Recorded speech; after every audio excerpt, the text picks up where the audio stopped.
Hello everyone, welcome to twice and PCS.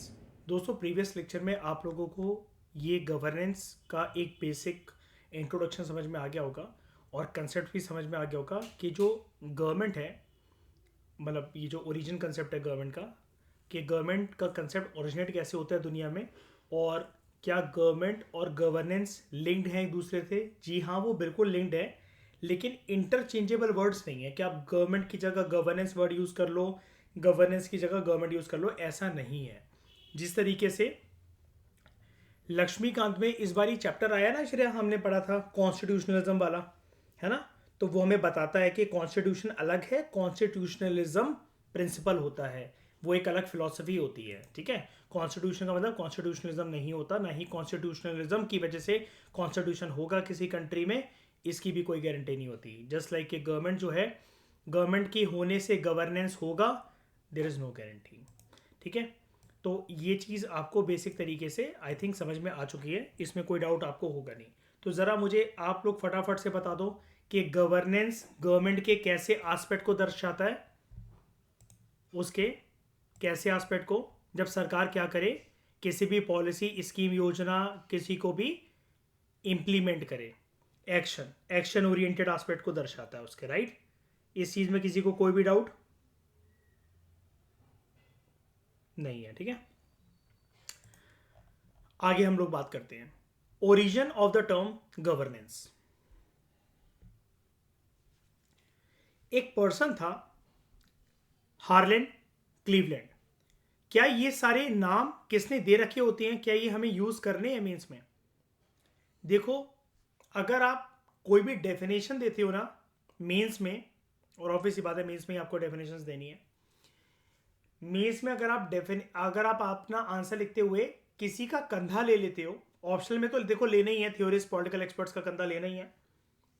Journal GS के papers में भी अगर आप अपनी खुद की डेफिनेशन, खुद की अंडरस्टैंडिंग ना देकर किसी और का वर्ड अटैच, किसी और का नाम अटैच कर देते हो कि इस बंदे के अकॉर्डिंग ऐसा ऐसा इसने बोला था, तो मैं आपको ये बता रहा हूं, ये मेरी डेफिनेशन नहीं है, ये इस फलाने पर्सन की डेफिनेशन है। Definitely you will be rewarded. ठीक है, गुड टर्म्स में यू विल बी रिवॉर्डेड। तो एक पर्सन था, हार्लेन क्लीवलैंड। इसने गवर्नेंस शब्द को यूज करा सबसे पहली बार मिड 1970s में। मिड 1970s में अगर मैं पैरेलल एक ड्रॉ करूं सिनेरियो, हमारे इंडिया में क्या चल रहा था मिड 1970s?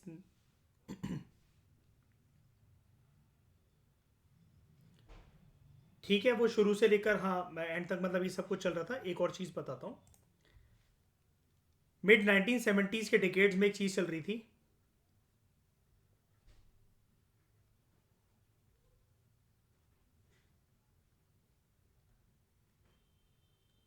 Popular movements.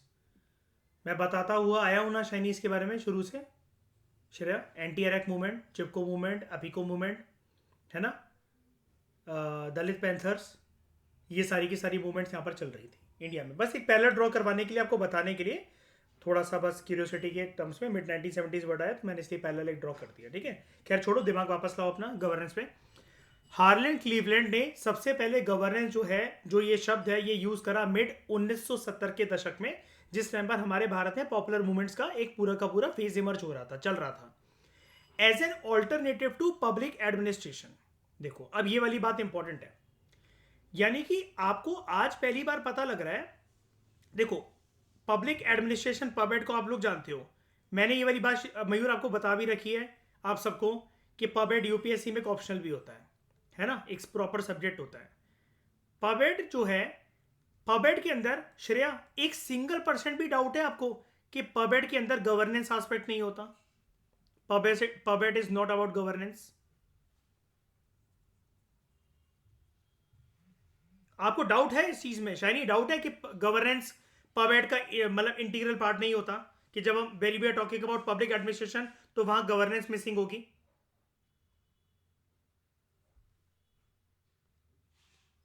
नहीं नहीं, मैं क्या कह रहा हूं, समझो मेरी बात को, मैं ये कह रहा हूं पब्लिक एडमिनिस्ट्रेशन के अंदर गवर्नेंस मेन ही एंगल है ना।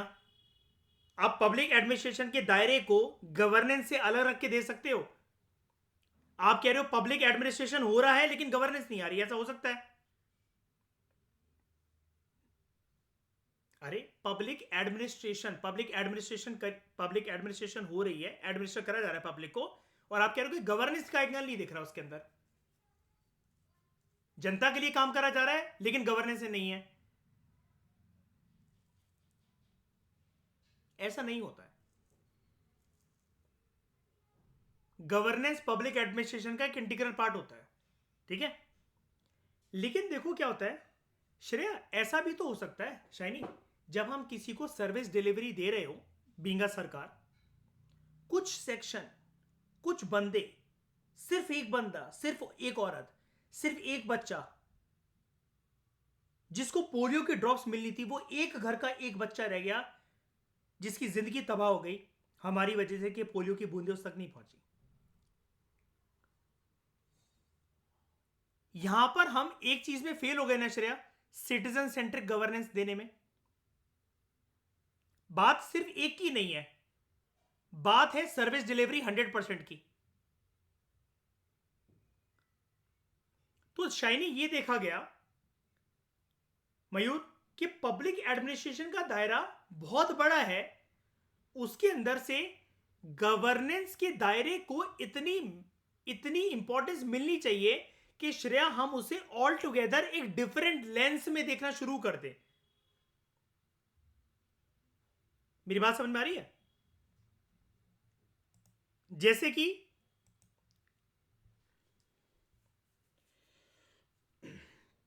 गवर्नमेंट के सारे ऑर्गन्स सारे इंपॉर्टेंट हैं, लेजिस्लेचर, एग्जीक्यूटिव, जुडिशरी। लेकिन श्रेया आपको नहीं लगता कि जब हम बात करते हैं इंडिपेंडेंस ऑफ जुडिशरी की, तो ये कहने के लिए सारे तीनों इक्वल हैं, लेकिन अगर ये जुडिशरी मिसिंग हो जाए ना तो तीनों ऑर्गन्स ऑटोमेटिकली करप्ट हो जाएंगे। इंडिपेंडेंस ऑफ जुडिशरी अगर मिसिंग हो जाए, बाकी दो ऑर्गन्स ऑटोमेटिकली करप्ट हो जाएंगे।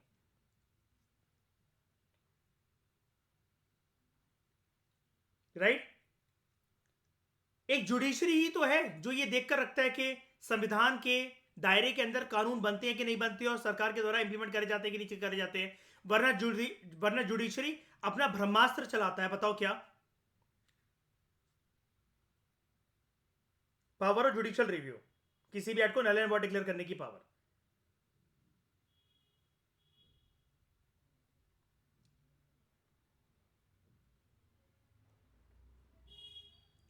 हार्लन क्लीवलैंड बेसिकली क्या बताना चाहता था कि पब्लिक एडमिनिस्ट्रेशन का दायरा जो है वो इतना बड़ा है, गवर्नेंस उसके अंदर एक इत्तू सा कंपोनेंट बनकर कहीं छुपा रहता है, कहीं छुपा रहता है, जिसको एक सेपरेट एंटिटी के तौर पर हमें देखना चाहिए।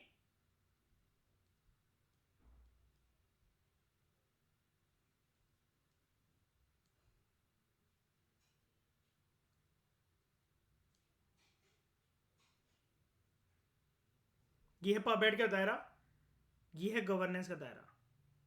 हमें इसको एक सेपरेट एंटिटी के तौर पर देखना चाहिए, लेकिन गवर्नेंस जो है वो दबकर रह जाता है, वो छुपकर रह जाता है किसके दायरे के अंदर? अगर ये है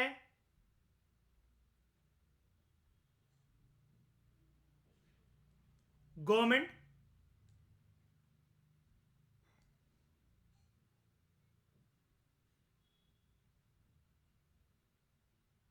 गवर्नेंस का एस्पेक्ट कुछ यहां दबकर रह जाता है। मेरी बात समझ रहे हो? ये इस डायग्राम की इंपॉर्टेंस समझ रहे हो मैंने क्या बनाया, क्यों बनाया? ये लोग सिर्फ सरकार सरकार सरकार करते रहते हैं, पब्लिक डिलीवरी मैकेनिज्म की कोई बात नहीं करता। I repeat the word, public delivery mechanism की कोई बात नहीं करता। मध्य प्रदेश में कुणाल विधानसभा के चुनाव चल रहे हैं, सबका फोकस किसके ऊपर है? किसकी सरकार आ रही है? 5 साल में उन्होंने क्या पब्लिक सर्विस डिलीवरी दी है? इसको कभी कोई क्रिस क्रॉस क्वेश्चनिंग करता है इस चीज की?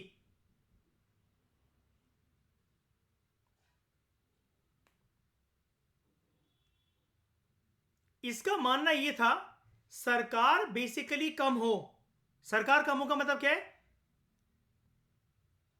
बंदे कम हो, सरकार चलाने वाले कम हो, देश चलाने वाले कम हो, पॉलिसी मेकिंग वाले कम हो, लॉ बनाने वाले लोग कम हो, बंदे कम हो, लेकिन उनके द्वारा एक चीज ज्यादा से ज्यादा भारी भरकम मात्रा के अंदर करी जाए, और वो है मोर एंड मोर गवर्नेंस, जिसको हम लोग क्या कहते हैं?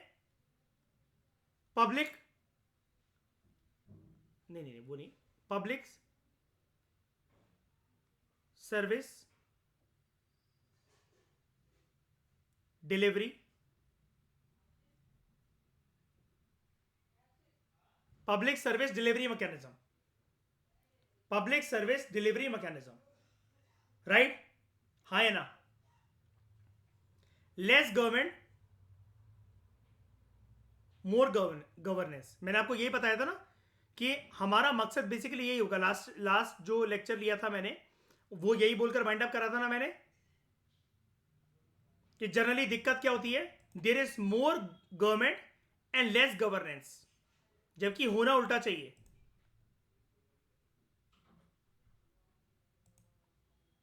अगर सरकार पब्लिक सर्विस डिलीवरी मैकेनिज्म को नजरअंदाज कर रही है, गवर्नेंस एस्पेक्ट को नजरअंदाज कर रही है, सरकार के अंदर कितनी भी मिनिस्ट्री हो, कितने भी डिपार्टमेंट्स हो, कितने भी बंदे हो, क्या आम जीवन में लोगों की कोई फर्क आएगा?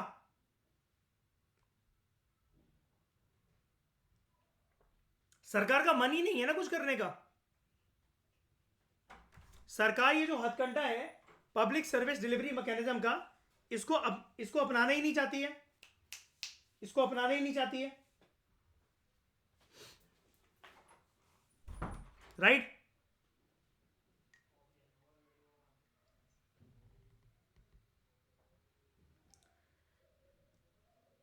हार्लेन क्लीवलैंड की बात समझ में आई? ये क्या बोल रहा है कि पब्लिक एडमिनिस्ट्रेशन का, इसका मतलब क्या हुआ? पब्लिक एडमिनिस्ट्रेशन है एक टिकी हुई सरकार।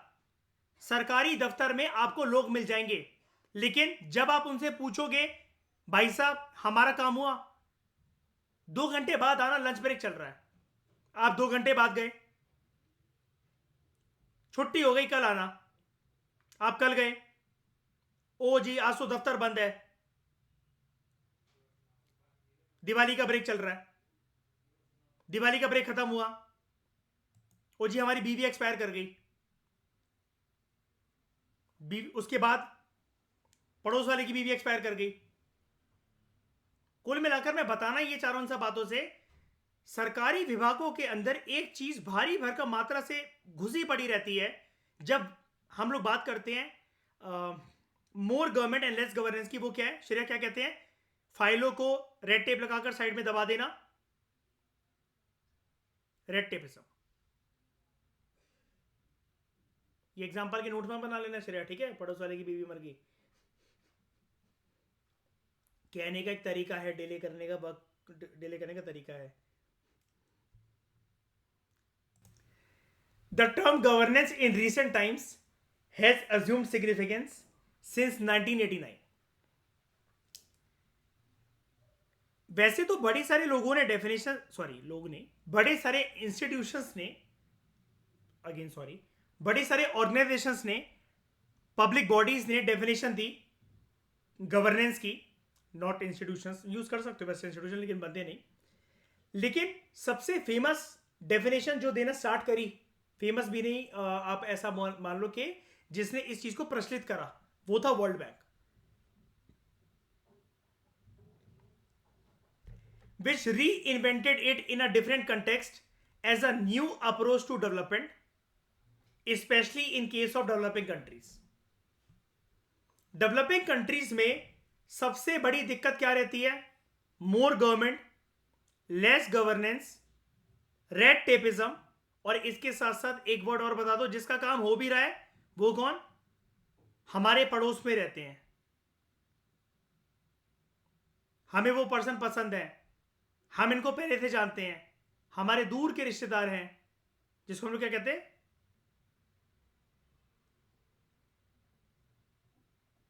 Nepotism.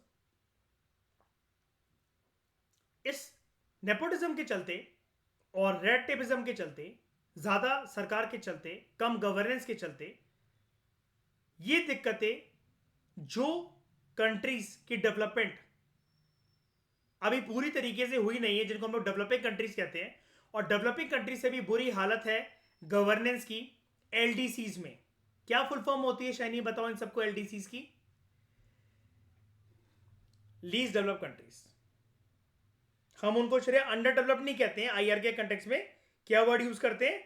LDC, least develop country. World Bank ने इस टर्म को रीइन्वेंट करा in a different context and as a new approach to development, specially in case of developing countries. World Bank का ये कहना था, डेवलपिंग कंट्री में सबसे बड़ी दिक्कत क्या है?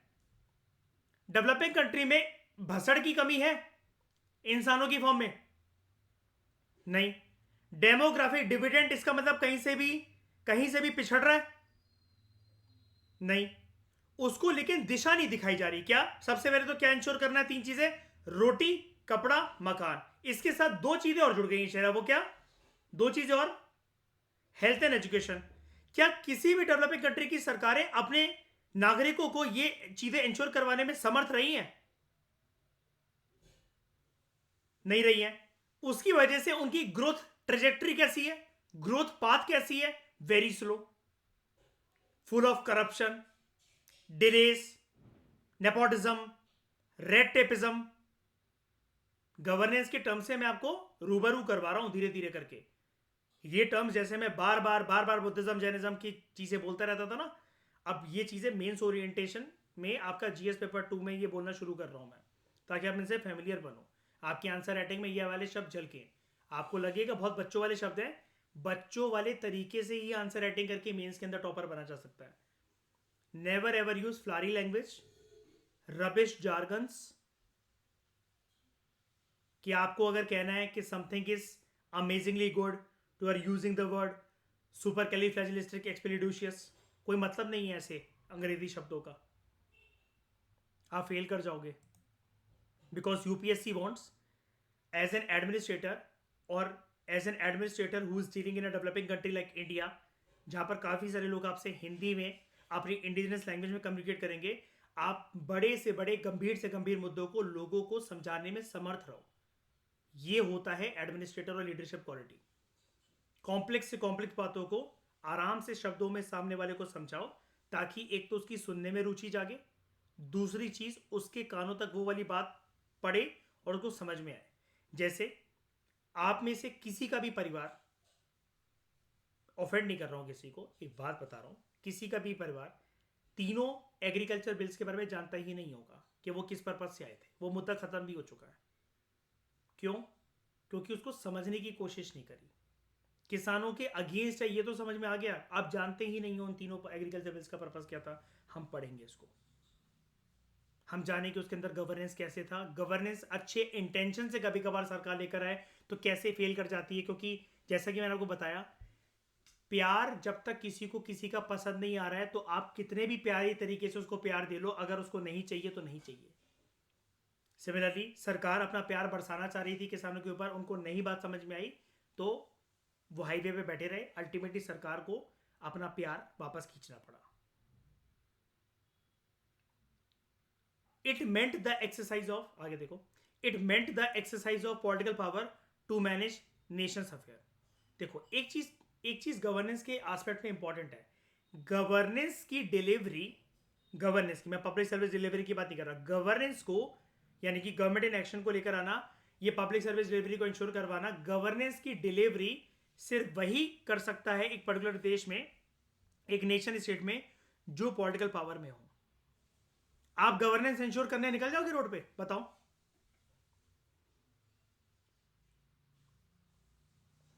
आप कॉर्पोरेट ग्रुप हो, आप कॉर्पोरेट ग्रुप के पार्ट हो, आप उसके एमटी हो, चेयरमैन हो, सीईओ, आप उस कंपनी के मालिक हो।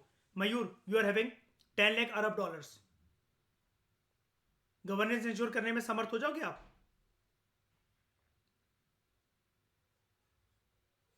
पता है क्यों? पैसा होने के बावजूद भी आपके मुंह से नहीं क्यों निकल रहा है? बिकॉज मयूर के केस में शाइनी क्या नहीं है? जनता का प्रतिनिधि।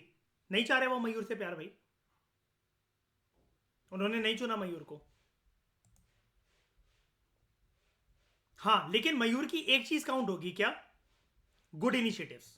मयूर का ये काउंट होगा, गवर्नेंस भले ही काउंट ना है, लेकिन ये काउंट में आएगा क्या? Good governance. लेकिन उसके लिए अगेन बात वही आ जाती है डेवलपिंग कंट्रीज में, you should you should remain in one or the other public office, political power में आप होने चाहिए।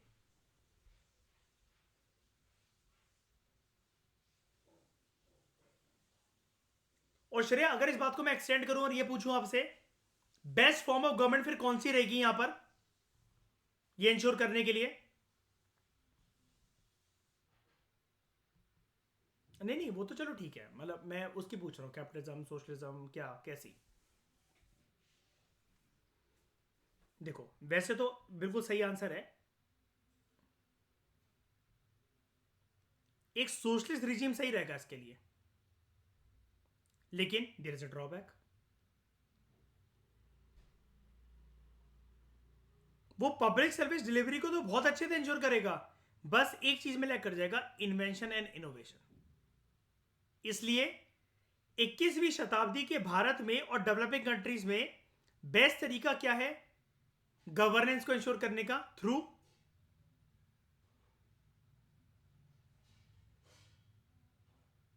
PPP model.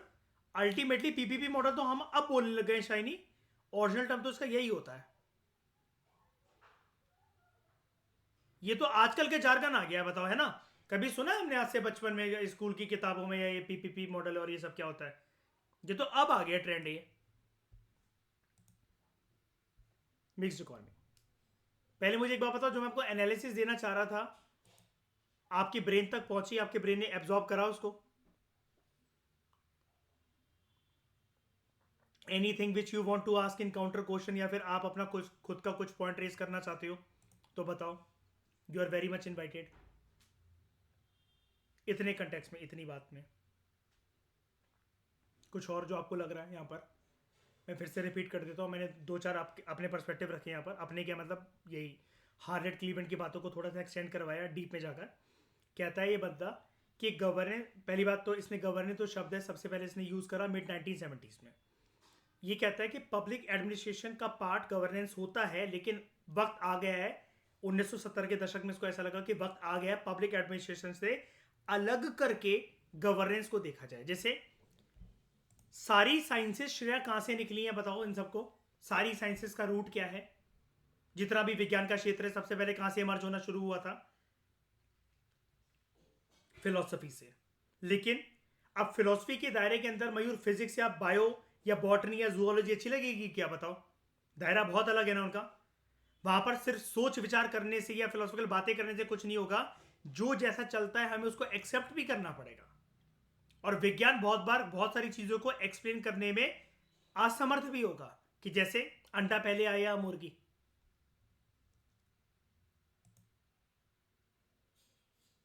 Right?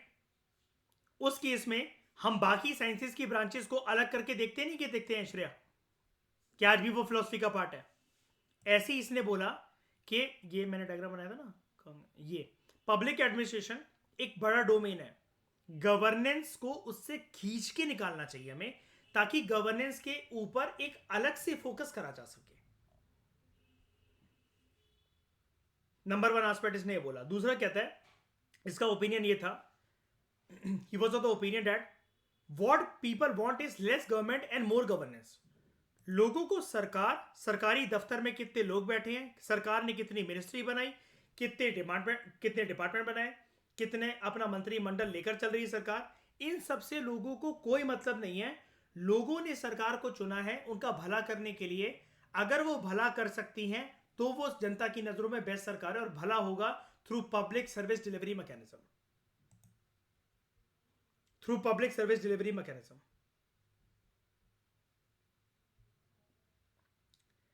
The term governance in recent times has assumed significance since 1989, जब से वर्ल्ड बैंक ने इसकी definition दी है, और उसको री इन्वेंट करा वर्ल्ड बैंक ने इन डिफरेंट कंटेक्स्ट। जहां पर वर्ल्ड बैंक बेसिकली क्या बोलना चाहता था कि गवर्नेंस एक इंपॉर्टेंट एस्पेक्ट है।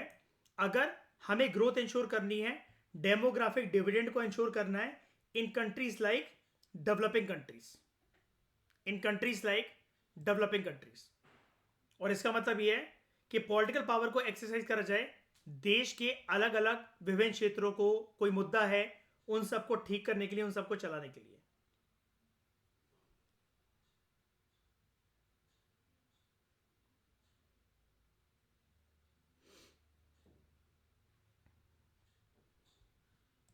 देखो, मैंने सिर्फ नहीं बोला, देखो अगर मैंने सिर्फ बोला होता तो फिर मैं पीपीपी मॉडल या मिक्स इकोनॉमी क्यों रखता। लेकिन पॉलिटिकल पावर में बैठना जरूरी है। देखो, आप हेल्प कर सकते हो, आप अपना इनिशिएटिव अच्छे से ला सकते हो। बात ये है ना, पता है क्यों मैं ऐसा क्यों बोल रहा हूं, कंसिस्टेंट अप्रोच अपनानी पड़ती है गवर्नेंस में। आप एक बार किसी की हेल्प करके, मदद करके, कुछ महीनों की हेल्प करके, उससे ना हमेशा लोगों को आश्वासन नहीं मिलेगा।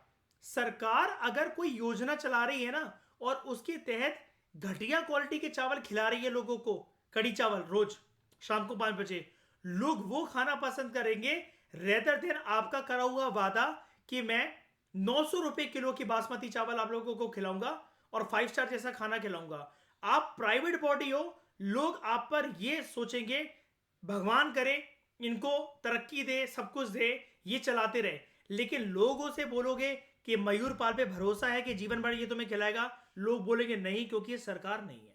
हम इसको पकड़ नहीं सकते, हम इसको ब्लेम नहीं कर सकते, ये हमारा प्रतिनिधि नहीं है। ये बोलना चाह रहा था मैं डीप में, जो क्या आगे आएगा।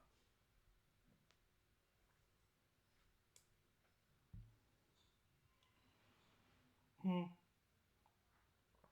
हम्म। हाँ हाँ।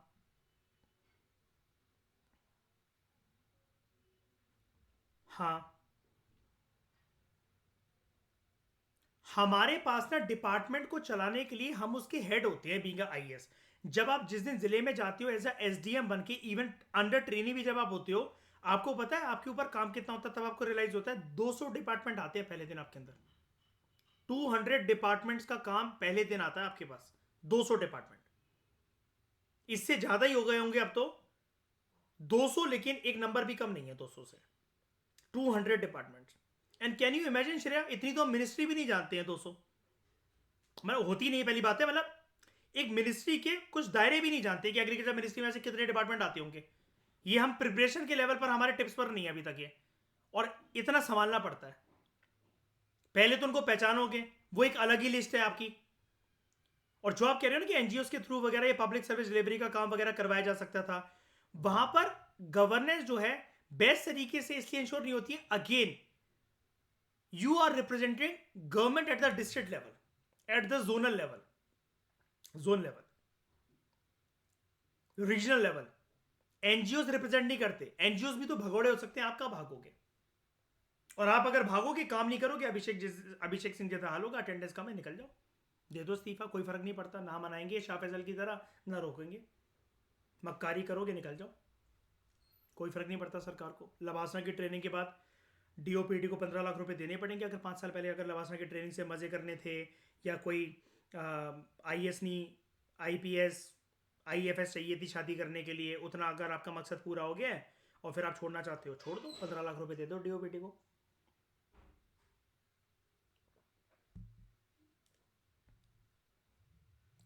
मेरी बात समझ रहे हो ना?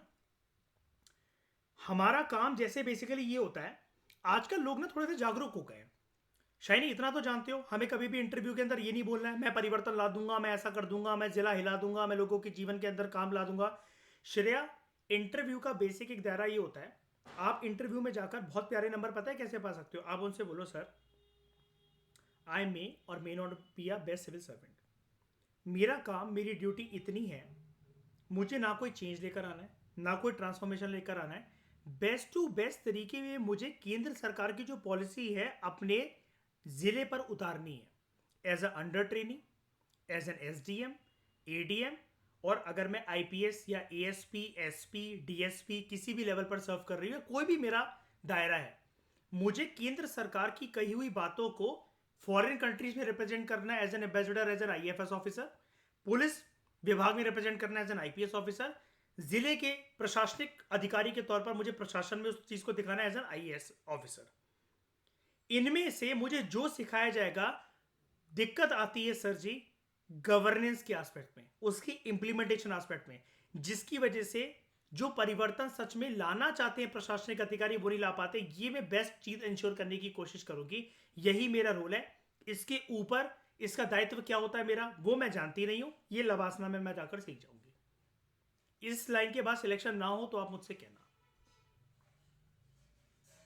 आज मैंने आपको ये रिवील कर दिया मयूर कि रोडी को बनना चाहते हो, इसका आंसर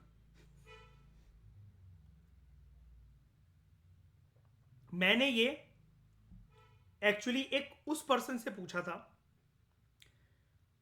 जो यूपीएससी का पेपर चेक करते थे पहले, तो फिर उसके बाद यूपीएससी की इंटरव्यू बोर्ड टीम में थे। हालांकि वो बुजुर्ग थे, लेकिन क्या फर्क पड़ता है उससे यार। हमें क्या पता कि यंग लोग बैठते हैं वहां, बुजुर्ग लोग बैठते हैं आपको इंटरव्यू बोर्ड में। मतलब अब देखो 5 लोग होते हैं, और मैंने आपको बताया था एक्स सिविल सर्वेंट्स नहीं मिलेंगे ज्यादातर आपको। एक साइकोलॉजिस्ट मिलेगा, एक्स आर्मी ऑफिसर मिलेगा, है ना, कोई भी वो पर्सन हो सकता है, किसी भी फील्ड का वो हो सकता है वो पर्सन। और यहां पर आप इंप्रेस करने से रिलेटेड मतलब बातें मत रखो, कोई भी चीज आपको नहीं पसंद। जैसे अब मेरे इसके ऊपर नंबर कटे या कुछ भी हो, भाई मुझे स्पोर्ट्स नहीं पसंद तो नहीं पसंद, पसंद की बात है ना। मैं किसी की पसंद को कुछ बोलता हूँ, मुझे नहीं पसंद तो नहीं पसंद, नहीं मिलता मुझे उसमें फ्लेवर। मुझे टाइम वेस्टिंग चीज लगती है वो, और बेवकूफ लगते हैं वो लोग जो स्पोर्ट्स देखते हैं। रिजल्ट ही जानना है, सब कुछ करना है तो भाई स्कोर पढ़ लो वो करके, उतना प्रोडक्टिव टाइम जिंदगी में कहीं और लगाओ। ये मेरी थिंकिंग है। मैं ये भी नहीं कह रहा कि मेरी थिंकिंग से कोई एग्री करे तभी मैं खुश होऊंगा या वो करे।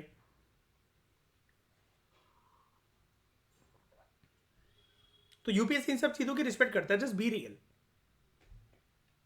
और ये वाली चीज़ ऑब्वियस ही बात है, जब हम प्रिपरेशन स्टार्ट करते हैं वो करते हैं। जैसे सेंट स्टीफेंस के इंटरव्यू में, सेंट स्टीफेंस दिल्ली यूनिवर्सिटी का प्रोमिनेंट कॉलेज है, वो इकलौता ऐसा कॉलेज हो कि इंटरव्यू के बाद ही वो लेता है। सेंट स्टीफेंस में 2 इंटरव्यू मैंने दिए थे, एक हिस्ट्री ऑनर्स के, एक बीए प्रोग्राम का। दोनों में उन्होंने मेरा नाम रिजल्ट लिस्ट में लगा दिया था। मुझसे उन्होंने पूछा कि इंटरव्यू में कि आप आईपीएस बन के नेक्सलाइट्स की दिक्कत कैसे दूर करोगे। मैं 12वीं पास आउट लौंडा था, गर्म खून मेरा, मैं क्या जानूँ, बस फितूर था भाई आईपीएस बनना मुझे, मुझे आईएएस बनना, मुझे यूपीएससी करूँगा इसके बाद में।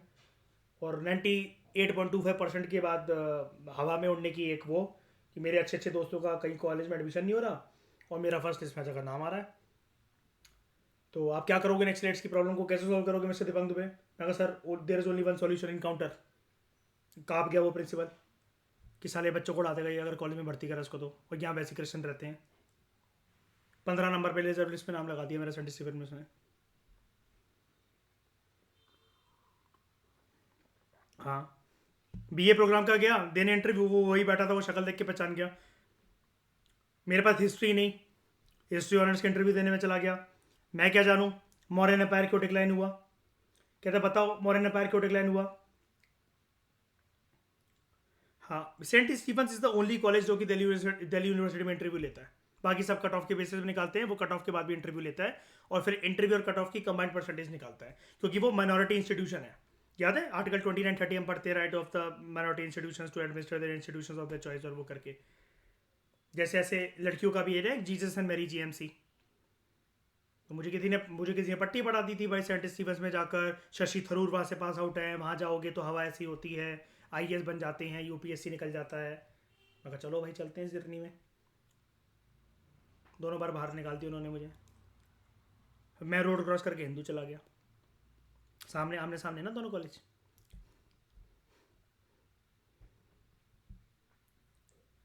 Meaning of governance, the concept of governance can be understood from the following definitions of governance given by different organizations. Number 1, World Bank.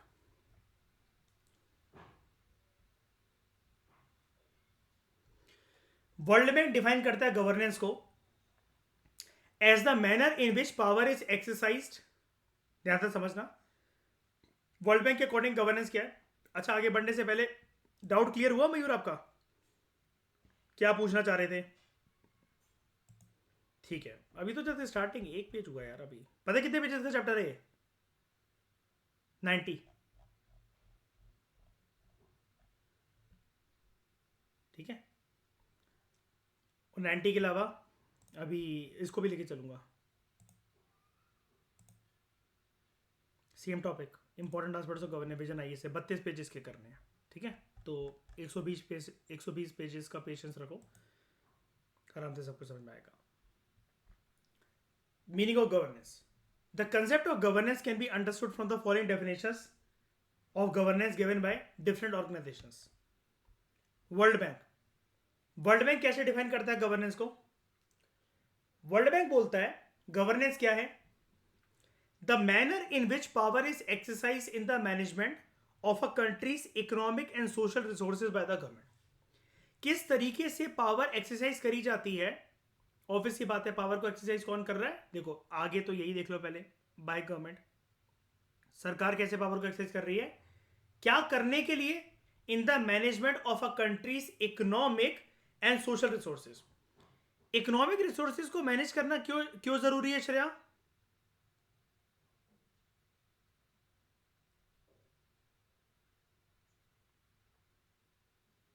Have and have nots का फर्क कम करने के लिए, ब्रिज करने के लिए उनका gap. Very good. Resources are limited in nature and human wants को छोड़ो, human population is also getting unlimited. अब वो नहीं है, आप इकोनॉमिक्स थ्योरी, शायरी नई थ्योरी लिखो तुम कल बैठ के, ठीक है? सोशल रिसोर्सेज क्या होते हैं? मुझे ये वाली बात बताओ, क्या होते हैं सोशल रिसोर्सेज?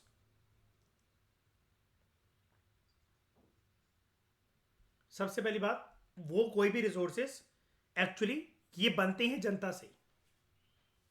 जनता सबसे बड़ा सोशल एसेट है कि नहीं है इकोनॉमी का? पहले बताओ. ठीक है, जितनी भी चीजें, जो भी पॉलिसीज आएंगी, अल्टीमेटली वो सारे ज्यादातर इकोनॉमिक बेनिफिट्स और सोशल बेनिफिट्स है, जनता के लिए हैं वो. अब सोशल रिसोर्सेज के दायरे के अंदर ह्यूमन तो चलो, ह्यूमन को यहां नहीं, ह्यूमन को बीच में बना देते हैं. इंसान है बीच में, इधर है इकोनॉमिक रिसोर्सेज और यहां सोशल रिसोर्सेज के अंदर हेल्थ, एजुकेशन, एंड उनकी वजह से फर्क पड़ना वेरियस रेट्स पर. रेट्स जान रहे हो मैं किसको कह रहा हूं?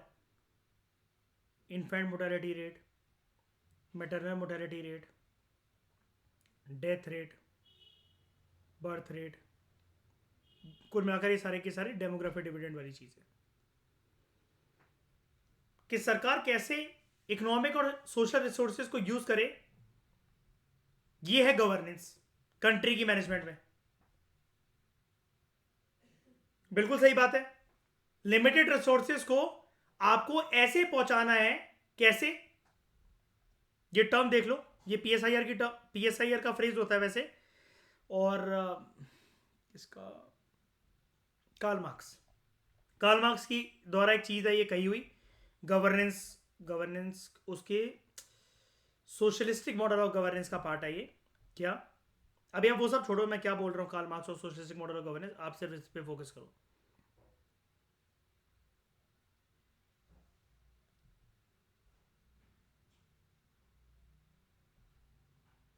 Maximum welfare of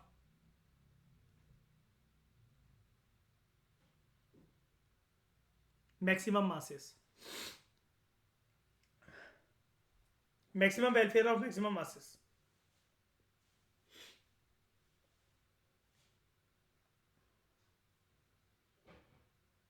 limited economic और सोशल रिसोर्सेज में बताओ, इससे बेस्ट कुछ चीज हो सकती है? यही सरकार का एम नहीं होना चाहिए? मैंने यहां पर क्या लिखा? मैं चाहता तो शायद नहीं, देखो यहां पर सबका लिख सकता था, वेलफेयर ऑफ ऑल. नहीं हो सकता वो यार, प्रैक्टिकल नहीं है. ज्यादा से ज्यादा वेलफेयर इंश्योर करना है हमें, ज्यादा से ज्यादा जनसंख्या का. मैं वरना शरीर ये नहीं लिख सकता था एक हाइपोथेटिकल चीज, 100% welfare of entire masses. Governance practical consideration पे भी चलती है.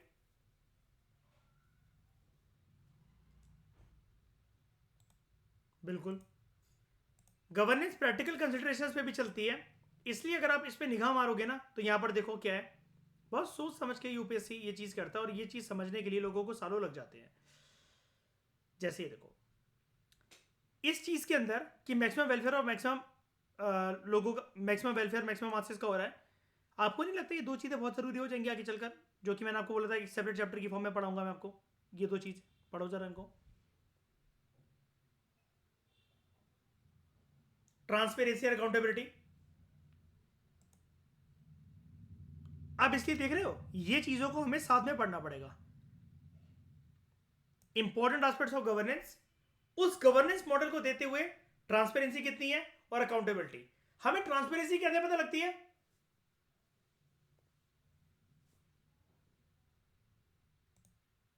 वेरी गुड, ब्रिलियंट, शाबाश, बजट के थ्रू। और अकाउंटेबिलिटी कैसे इंश्योर करती है सिटीजन, जन सरकार का? इलेक्शंस। इलेक्शंस, क्योंकि हमारे यहां श्रेया वो क्या होता है जब लोग चिट्टे विट्टे साइन करते हैं कि ये इस पब्लिक फिगर को हटा दो यहां से, क्या होता है वो? रिकॉल। हमारे रिकॉल तो है नहीं। यूरोपियन यूरोपियन कंट्रीज और उनमें मिलेगा आपको वो, इंडिया में तो है नहीं।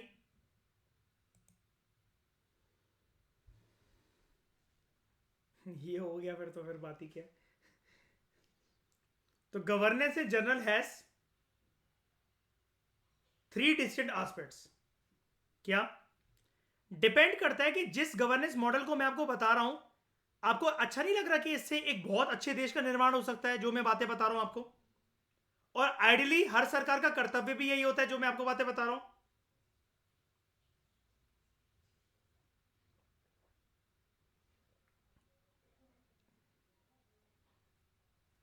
नहीं वो चलो हम बाद में बात करेंगे, कितनी ट्रांसपेरेंसी का, उसके साथ आपका एक और टॉपिक भी आ जाएगा जो ट्रांसपेरेंसी में आपको पढ़ाऊंगा ना। आरटीआई एक्ट दोबारा आएगा, उस दिन हम बात कर रहे थे ना आरटीआई 2005 के बारे में, फिर से आएगा वो। तो governance in general has 3 distinct aspects. क्या? एक तो the form of political regime. Depend करता है सरकार किस तरह की है आपके देश में। वर्ल्ड बैंक ये इंडिया के हिसाब से डेफिनेशन नहीं दे रहा है, वो तो हम जबरदस्ती इंडिया के साथ कनेक्ट कर रहे हैं, बिकॉज हमें यूपीएससी देना है, वर्ल्ड पीएससी नहीं देना। The form of political regime, parliamentary और प्रेसिडेंशियल। कैसी सरकार है आपके अंदर, आपके देश के अंदर? पार्लियामेंट्री फॉर्म ऑफ गवर्नमेंट के अंदर अकाउंटेबिलिटी होती है प्रेसिडेंशियल फॉर्म ऑफ गवर्नमेंट से कहीं ज्यादा। रिस्पॉन्सिबिलिटी,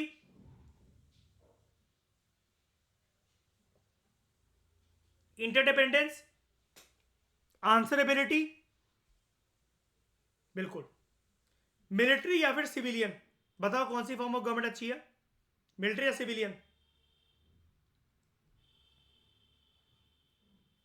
नहीं, सिविलियन वाली मतलब वही होती है कि जनता के प्रतिनिधि, मतलब बेसिकली वो आ रहे। पाकिस्तान, पाकिस्तान में क्या था? मिलिट्री, मिलिट्री बार बार आ जाती थी।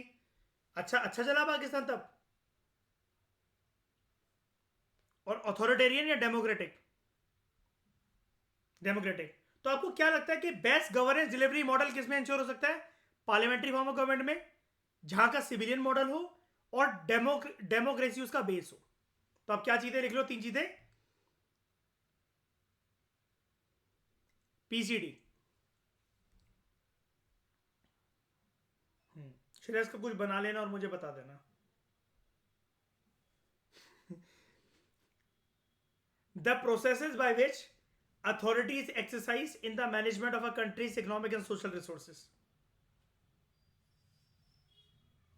डिपेंड करता है क्या प्रोसेसेस अपनाए गए अथॉरिटी के द्वारा जब वो कंट्री के इकोनॉमिक और सोशल रिसोर्सेज को मैनेज कर रहे हैं।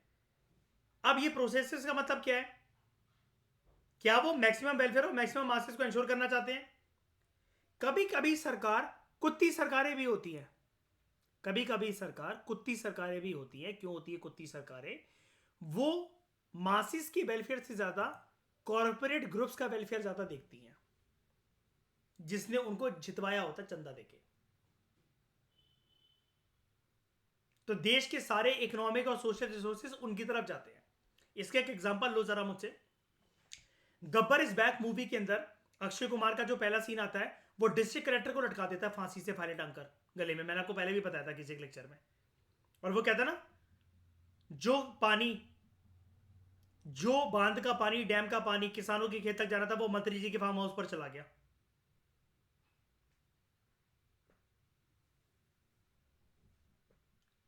तो वो बड़े चौड़ में कहते हैं मैं डिस्ट्रिक्ट कलेक्टर हूं, कहता ये मौत को बता दियो अपनी।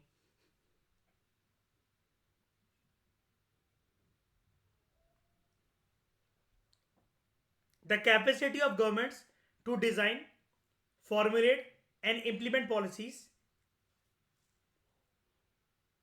and in general to discharge governmental functions।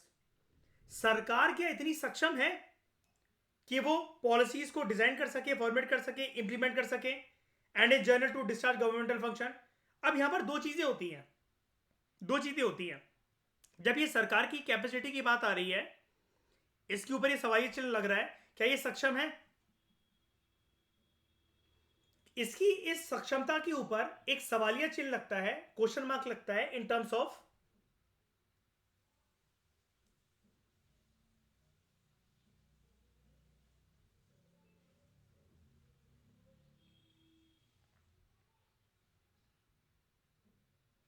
एक तो सरकार के अंदर विल पावर होनी चाहिए बोल्ड डिसीजंस को इंप्लीमेंट करने की।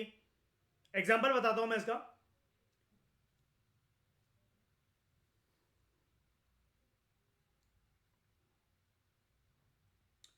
कश्मीर से आर्टिकल 370 को छेड़ना अच्छी अच्छी सरकारें नहीं कर पाई, जैसा बीजेपी ने करा, क्योंकि उनको खतरा था, डर था अपने वोट बैंक पॉलिटिक्स इन जाने का।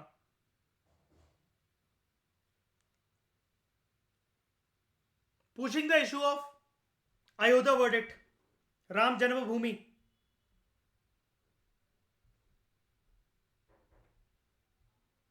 abolition of Shreya, abolition of two nominated seats in Lok Sabha and State Legislative Assembly of Anglo Indians।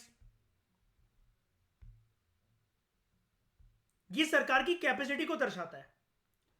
सरकार की कैपेसिटी यहां पर तो आपको समझ में आ गई होगी, सरकार मेजोरिटी में है, इसकी कैपेसिटी डिटरेट दो तरीके से होती है, या तो सरकार के अंदर विलिंग पावर ना हो, विल पावर ना हो, दूसरी चीज अगर सरकार कोलिजन में चल रही हो तो तब उसकी कैपेसिटी खत्म हो जाती है। सारे पार्टनर्स को खुश करना पड़ता है।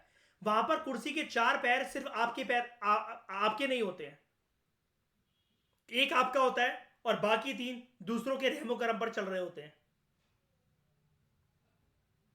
आपका एक गलत कदम और पूरी सल्तनत खत्म।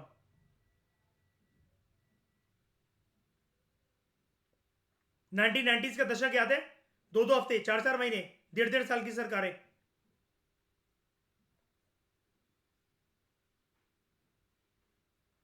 आपने घर में नाम सुना है श्रेया वीपी सिंह का?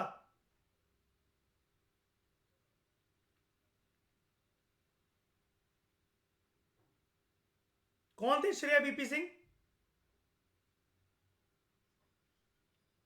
देखो ये हाल है, प्राइम मिनिस्टर। गलती आपकी नहीं श्रेया, गलती सरकारों की है। हम अपने ऊपर ब्लेम करो हर चीज के श्रेया, इतना सिलेबस है।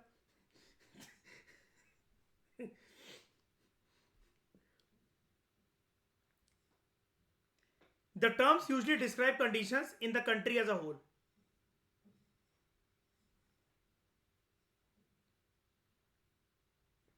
ठीक है, वर्ल्ड बैंक की डेफिनेशन आपको समझ में आई? पहले ये बताओ हाँ या ना।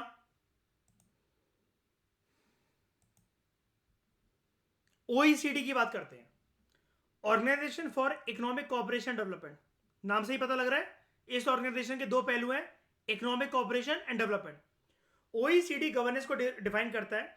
अच्छा अभी ना इन सब के बारे में फंसना मत, ठीक है, कि थोड़ा हम वर्ल्ड बैंक के बारे में पढ़ लेते हैं, थोड़ा ओईसीडी के बारे में पढ़ लेते हैं। डोंट वरी, आने दो मुझे, जीएस पेपर 2 ही मेंस ही चल रहा है आपका, इस पे आने दो।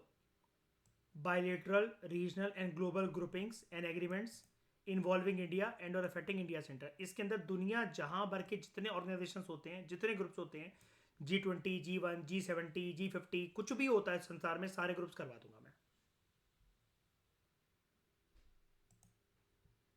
तो अभी कर परेशान मत होना, क्योंकि परेशान मत होना, क्योंकि अगर अभी ऐसे करोगे भी ना तो वो हैपसार्ड मैनर में करोगे आप, वो रट्टाफिकेशन वाली बात हो जाएगी। मैंने को प्रॉपर जैसे सिलेबस का दायरा है ना, बायलेटरल ग्रुपिंग, जहाँ पर इंडिया और वो ग्रुप ही है, दो के बीच में पार्टनरशिप है।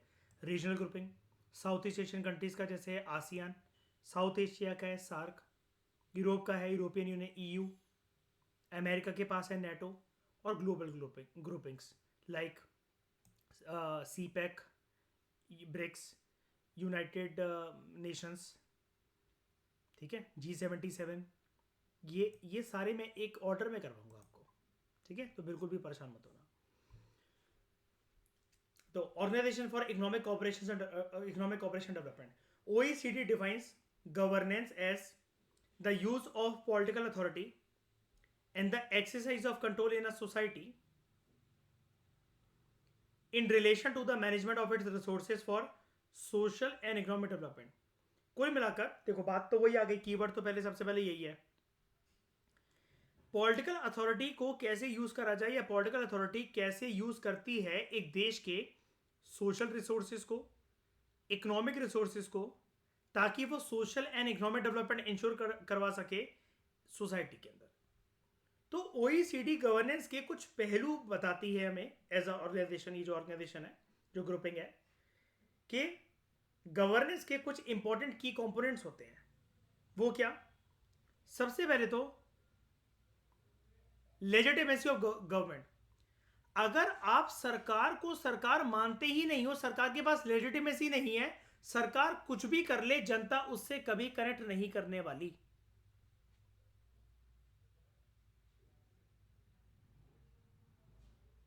सरकार लेजिटिमेट तरीके से फॉर्म होनी चाहिए।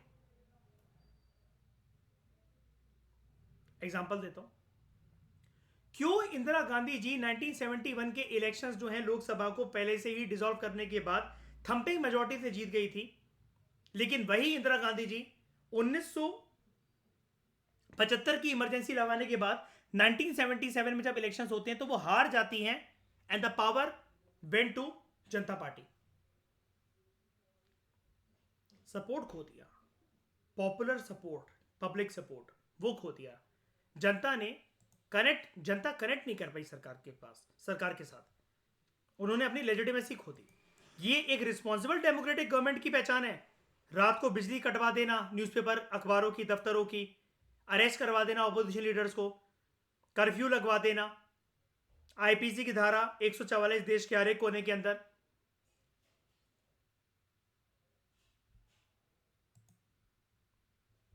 उसके बाद accountability of political and official elements of the government.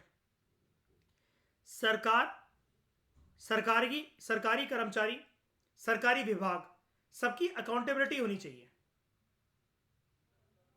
अब गवर्नेंस एक ऐसी चीज तो है नहीं कि इन्होंने ये लिख दिया और इससे अपने आप ही हो जाएगा। सरकार की लेजिटिमेसी कैसे इंश्योर होती है?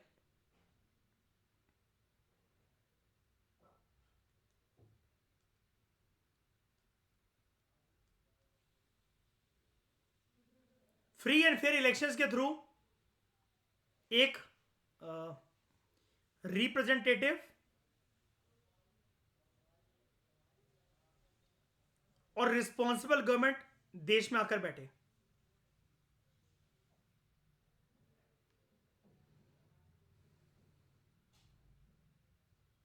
Accountability of political and official elements of the government, सबसे प्यारा अकाउंटेबिलिटी इंश्योर करने का टूल है RTI एक्ट 2005। होगी इससे अकाउंटेबिलिटी की नहीं? जवाब दे ही दो, जवाब दो।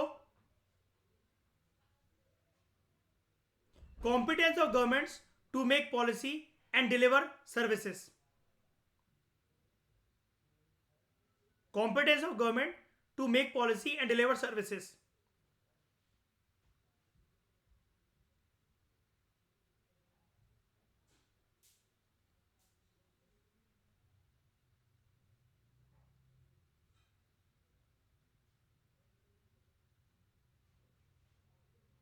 ये सिविल सर्वेंट की रिस्पॉन्सिबिलिटी के अंदर आ जाता है।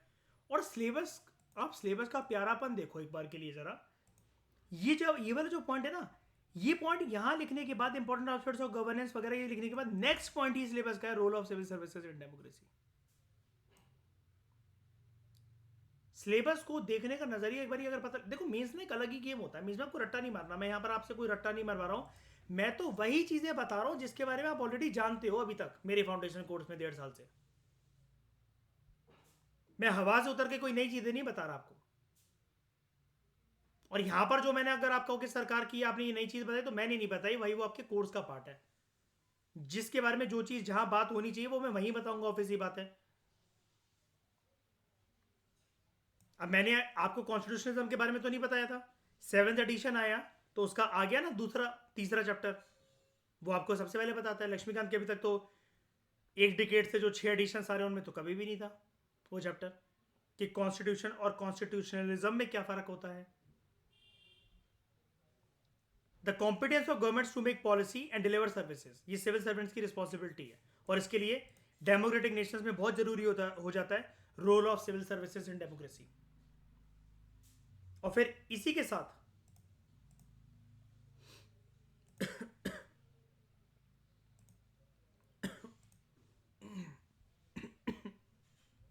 ये वाला जो पॉइंट था ना, competence of governments to make policy and deliver services, अब ये तो देखो प्रशासनिक अधिकारियों की उससे ही हो पाएगा। तो यहां पर देखो पब्लिक और civil service values, ethics in public administration, जब ये सारे काम जब हम ये कर रहे होते हैं तो अकाउंटेबिलिटी और एथिकल गवर्नेंस कैसे इंश्योर होती है, और उसी गवर्नेंस के अंदर कैसे उन एथिकल और मॉरल वैल्यूज को गवर्नेंस के अंदर स्ट्रेंथन करा जा सकता है। पूरा का पूरा पब्लिक सर्विस का बेस क्या होता है, आरटीआई के अंदर एथिक्स कैसे इंश्योर होते हैं, क्वालिटी ऑफ सर्विस डिलीवरी कैसे होनी चाहिए, और जो हम बजट की बात कर रहे थे पब्लिक फंड्स का यूटिलाइजेशन कैसे होना चाहिए। देख रहे हो ये चीज पेपर 4 है, एथिक्स कुछ नहीं लेना देना पॉलिटी के साथ, लेकिन देखो सारे पॉइंट्स वो वाले जो कि इस वाले पॉइंट और इस वाले पॉइंट से बनेंगे, सारी चीजें बस इसी को, इन दो पॉइंट्स को अगर आप कहो ये सिलेबस समझ में नहीं आ रहा है, कोई एक्सपेंड कर देता तो इजी हो जाता प्रिपरेशन करने। जीएस पेपर 4 की तरफ आ जाओ और उसमें इन दो पॉइंट्स को देख लो, और इनके ऊपर आती है की स्टडीज। खैर छोड़ो वो बात की बात है, हायर लेवल की बात है, धीरे धीरे करके बेस बनेंगे, धीरे धीरे करके सीढ़ियां चढ़ेंगे। Competence of governments to make policy and deliver services, आपको जो मैं टॉपिक करवा रहा हूं ना जीएस पेपर का 2 का, जानबूझ के मैंने पहले गवर्नेंस पकड़ा, क्यों? आपका मेंस का जीएस पेपर 2 और 3 का लगभग टू बी प्रैक्टिकल और बहुत रियलिस्टिक तरीके से बोलूं तो 35 to 45% सिलेबस कंप्लीट हो जाता है आपका, सबसे बड़ा कंपोनेंट है ये। और मेरे को आपको पता है वो चीजें करना बहुत पसंद है जहां पर एक तीर से बहुत सारे निशाने लग रहे हो। पेपर 4 का भी सिलेबस कंप्लीट है इस टॉपिक को करके, पेपर 2 का भी सिलेबस कंप्लीट है, जो पॉइंट्स है दो सिलेबस के पॉइंट उसके, दो सिलेबस के पॉइंट इसके, और बहुत बड़ा सिलेबस है अगर आप इसको ध्यान से देखो, ये एक एक पॉइंट के ऊपर एक एक चैप्टर है। तो जो 90 पेजेस में कह रहा था, तो 90 पेजेस में ऐसा नहीं है कि मैं सिर्फ ये इंपॉर्टेंट एस्पेक्ट्स ऑफ गवर्नेंस को करवाने बैठा हूं। 90 पेजेस के अंदर ये आपके 2 पॉइंट्स इसके, 2 पॉइंट उसके, ये खत्म हो रहे हैं।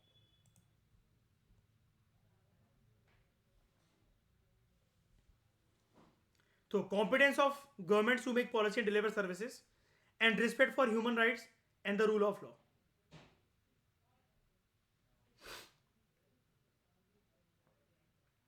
और इसके बारे में हमने पढ़ा था ना, जैसे श्रेय उस दिन हम लक्ष्मीकांत में नहीं पढ़ रहे थे कि ये हमारे देश में बेसिकली ये बोला जाता है कि ह्यूमन राइट्स की प्रमोशन और प्रोटेक्शन के लिए जो एनजीओ काम कर रहे हैं उनका लाइसेंस कृपया ना छीना जाए होम मिनिस्ट्री के द्वारा। एनएचआरसी, एनएचआरसी है ना हमारे देश में, है ना, ह्यूमन राइट्स की प्रोटेक्शन के लिए, दिमाग से नाम स्लिप हो रहा था पता नहीं क्यों, सॉरी। एनएचआरसी और एसएचआरसी। और रिस्पेक्ट फॉर ह्यूमन राइट्स के लिए क्या ऑब्जेक्टिव रेजोल्यूशन में श्रेय एक पॉइंट मेंशन ही था, last point, India will contribute to the promotion of world piece.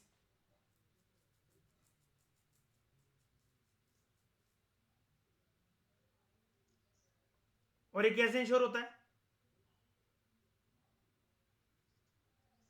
Indian peace keeping forces दुनिया में काम कर रही हैं, न्यूक्लियर पॉलिसी के कंटेक्स्ट में नो फर्स्ट यूज पॉलिसी, शाबाश, ब्रिलियंट।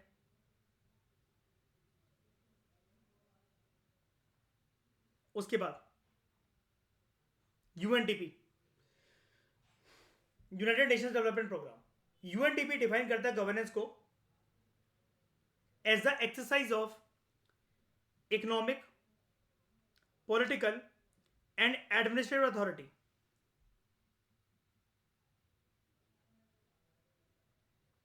कैसे आर्थिक, राजनीतिक और प्रशासनिक अथॉरिटी को एक्सरसाइज करा जाता है एक देश में, ताकि ओवरऑल देश के मुद्दों को हर एक लेवल पर संभाला जाए। यानी कि यूएनडीपी चला गया अपनी डेफिनेशन में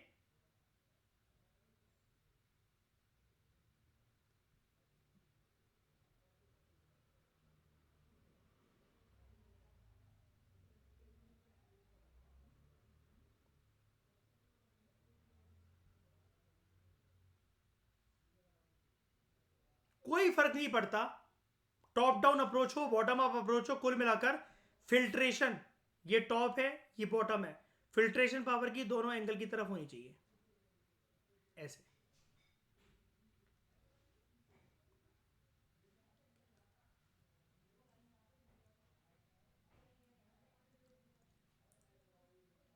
it is the complex mechanisms, processes and institutions जिनके द्वारा सिटीजन्स और जो ग्रुप्स हैं ये अपने इंटरेस्ट को एक्सप्रेस करते हैं, लीगल राइट्स को एक्सरसाइज करते हैं, ऑब्लिगेशंस को फुलफिल करते हैं, and they mediate there differences.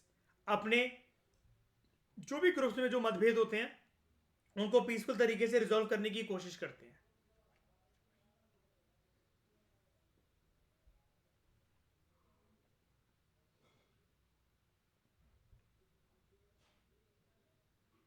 Clear? उसके बाद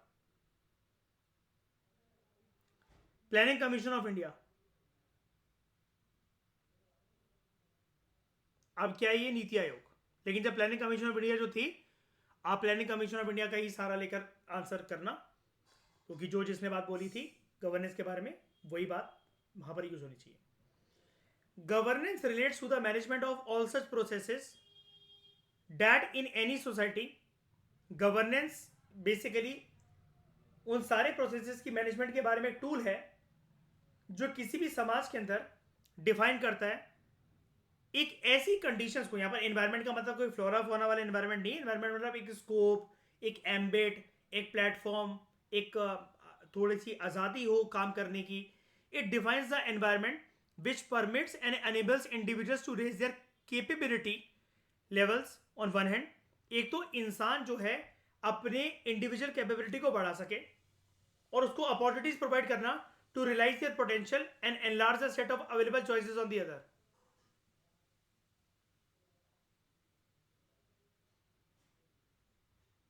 हम लोग प्रीएम्बल के अंदर एक गोल की बात करते हैं ना Shreya, objective equality of status and of opportunity and to ensure amongst them all.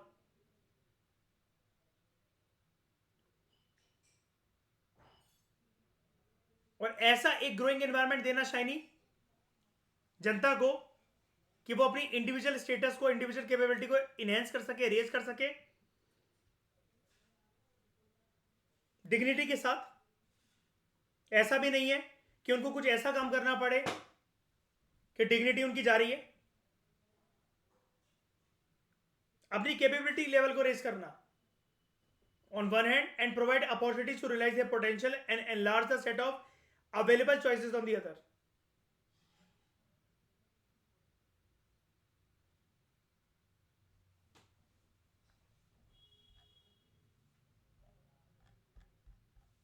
तो there are two broad elements that forms a definition of the term governance.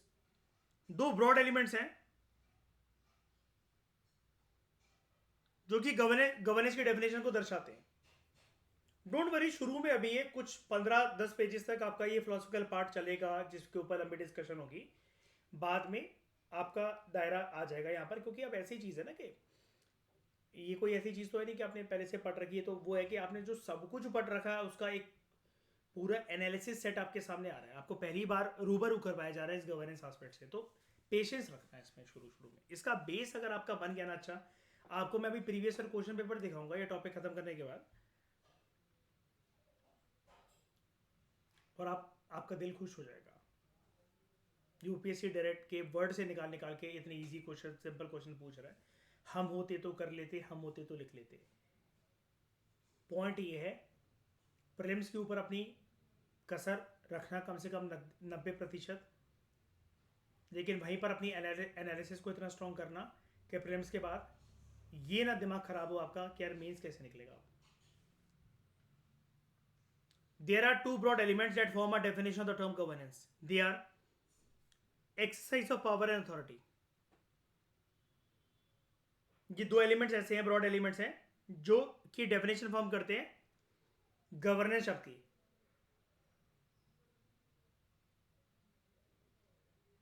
Exercise of power and authority. Power and authority किस किस तरीके से exercise होनी चाहिए? अपनी power and authority को सरकार के अफसर, डिपार्टमेंट, मंत्रिमंडल बढ़ाने में लगाए या फिर पब्लिक सर्विस डिलीवरी मैकेनिज्म में लगाए. डिलीवरी मैकेनिज्म में लगाए. अगर आप एक डिस्ट्रिक्ट कलेक्टर हो तो ये देखा जाए कि आपका डिपार्टमेंट कितने बंदों का है या फिर आप कितने प्रोएक्टिव डिस्ट्रिक्ट कलेक्टर हो, ये देखा जाए. और आपके हाथ में जो पावर है, आप उससे कितने छोटे, आपके लेवल के नीचे जो काम कर रहे हैं जो अधिकारी, उनसे कितना काम करवा सकते हो, कितना काम निकलवा सकते हो, ताकि पूरे जिले के अंदर एक जन को तकलीफ ना हो. और वो कौन है? नागरिक. तभी तो आपको क्या बोला जाता है? जनता का नौकर.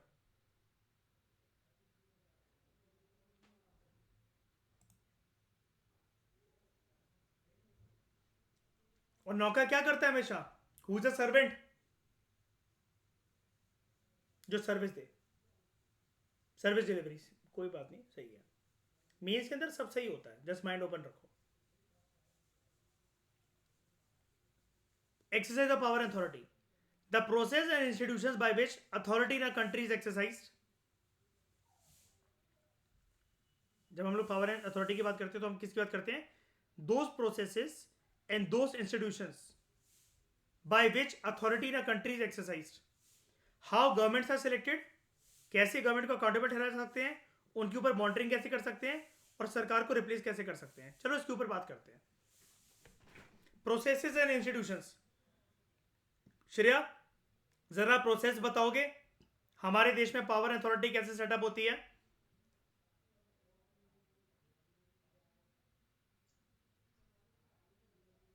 जनता की जो डायरेक्ट प्रतिनिधि होती है, वहां पर आता है एफपीटीपी सिस्टम, फर्स्ट पास दी पोस्ट सिस्टम. इनडायरेक्ट जो प्रतिनिधि होती है, वहां पर क्या होता है? Proportional representation system by means of single transfer of vote. ये तो क्या प्रोसेस. कितने इंस्टीट्यूशंस बन जाते हैं हमारे देश में पावर अथॉरिटी के? 3.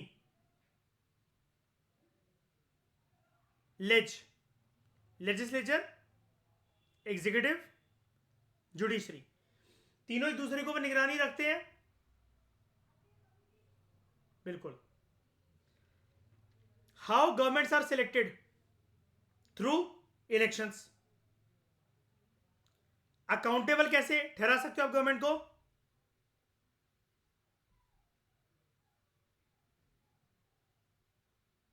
जुडिशरी को अप्रोच करके.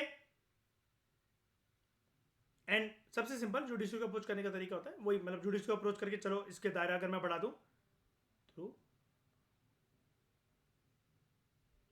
जुडिशरी एक प्रोएक्टिव रोल निभाने लगा कि नहीं निभाने लगा लॉ मेकिंग के अंदर? थ्रू क्या कहते हैं उसको? पीआईएल. हाँ, PIL, judicial activism. PIL, public interest litigation या फिर जुडिशियल एक्टिविज्म. शाबाश. सरकार की मॉनिटरिंग कैसे करी जा सकती है?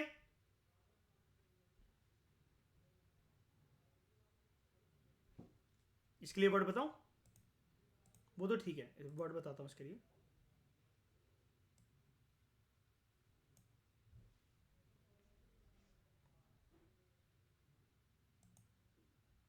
है कि नहीं ये अच्छा तरीका? बताओ, कुछ छुप सकता है आपसे ऑनलाइन? आजकल तो देख लो ड्राफ्ट बिल. जब कॉन्स्टिट्यूएंट असेंबली ने एक ड्राफ्ट कॉन्स्टिट्यूशन रखा था रेडी। श्रेया, आपको क्या लगता है शानी, कितने लोगों ने इंटरेस्ट दिखाया होगा? याद है ना श्रेया? इतना तो पता है ना कि draft constitution B R Ambedkar ने रेडी रखा था, उसकी रीडिंग्स पे रीडिंग चली थी, फिर उसके बाद फाइनल ड्राफ्ट, फिर फलाना फलाना रेडी होता है, फिर है ना, जब जनता के वो आते हैं, फिर रिव्यूज आते हैं, कुछ आते हैं, तो श्रेया अमेंडमेंट होती है फिर उसके अंदर, है ना। लेकिन कितने लोगों ने एक्टिवली पार्टिसिपेट करा होगा जमाने के अंदर? मुट्ठी बराबर लोगों ने भी नहीं। लेकिन आज के समय में जिस भी मिनिस्ट्री के साथ कंसर्न जो बिल होता है उसका ड्राफ्ट बिल रखा जाता है, and it is open to your opinions, suggestions, etc. And how government can be replaced? By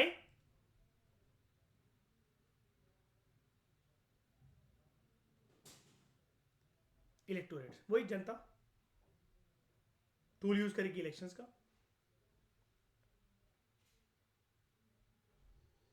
A system of values, policies, and institutions by which a society manages its economic, political, and social affairs through interaction within and amongst the state, civil society, and private partner. Power authority को कैसे exercise करा जा सकता है? एक ऐसा system बनाकर जहां पर वैल्यूज की बात हो, पॉलिसीज की बात हो, इंस्टीट्यूशंस की बात हो, जिसकी वजह से सोसाइटी अपने पॉलिटिकल, इकोनॉमिक और सोशल अफेयर्स को मैनेज कर सके through interaction with in amongst the state, civil society and private sector. अब एक बार के लिए इसको देखो।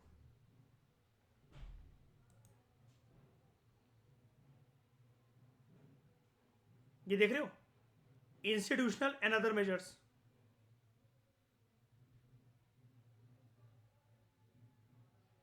ठीक है, और इसके अंदर आप देखो ये सारी बातें कहाँ ये, हाँ, पब्लिक और civil service values, ethics in public administration, status and problems, ethical concerns and dilemmas in public and private institutions. ठीक है, तो system of values, policies, institutions by which a society manages its economic, political and social affairs through interactions with in amongst the state, civil society, private sector, the space where the state as well as economic and social actors interact to make decisions. At least एक जगह होनी चाहिए जहां पर जो राज्य है, जो सरकार है, नेशनल स्टेट यहां पर इसको बोला जा रहा है, एज वेल एज जो इकोनॉमिक और सोशल एक्टर्स जो हैं, लाइक एनजीओज, प्राइवेट प्लेयर्स, ये सारे सिविल सोसाइटी, प्राइवेट प्लेयर्स, ये आपस में इंटरेक्ट कर सके डिसीजन मेकिंग के लिए। यानी कि citizen should be active participants, citizen should be